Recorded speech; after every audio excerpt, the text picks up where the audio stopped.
C'est soir de conseil municipal à Sainte-Pétronille. On est sur l'île d'Orléans. On s'y attarde parce que l'ambiance est tendue depuis que la municipalité a mis en demeure une centaine de ses citoyens, ainsi que le journal communautaire. Ça s'est passé il y a quelques semaines. On vous a parlé de ça amplement.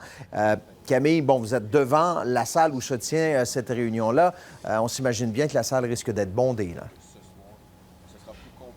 Oui, c'est à ce à quoi on s'attend, Bruno, parce qu'il y a eu beaucoup de frustration dans les dernières semaines, vous savez, de la part des citoyens qui jugent que la municipalité a mal agi là, à leur égard. Ce sera aussi la première fois qu'on va pouvoir entendre le maire et les autres conseillers municipaux depuis que toute cette histoire a été étalée dans les médias. Donc, je vous rappelle que la centaine de citoyens là, qui ont reçu une mise en demeure à la fin décembre, c'est parce qu'ils ont essentiellement signé un document dans lequel ils demandaient qu'on revoie le processus d'embauche de la directrice générale, Mme Nathalie Paquet.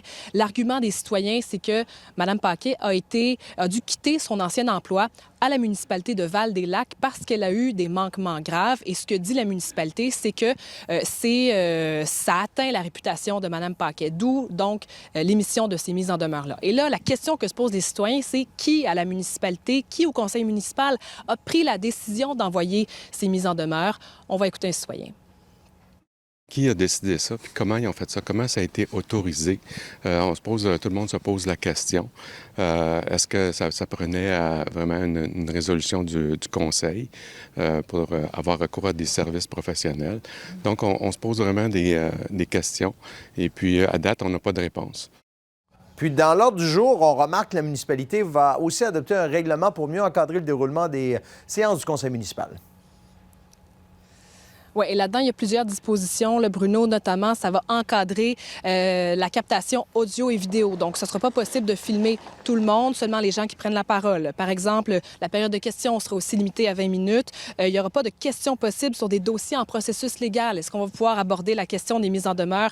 Ça restera à voir. Et puis, une autre disposition, là, le président va pouvoir mettre fin à la période de questions à tout moment qu'il juge opportun. Donc, certains citoyens à qui on a parlé jugent que ça limite encore plus leur liberté d'expression, leur liberté de parole.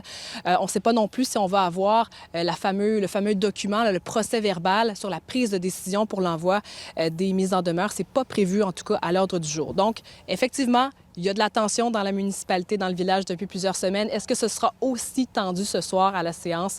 On va pouvoir vous en faire un compte-rendu demain. Suivi également sur notre site Internet et l'appli Info. Merci, Camille. Au revoir.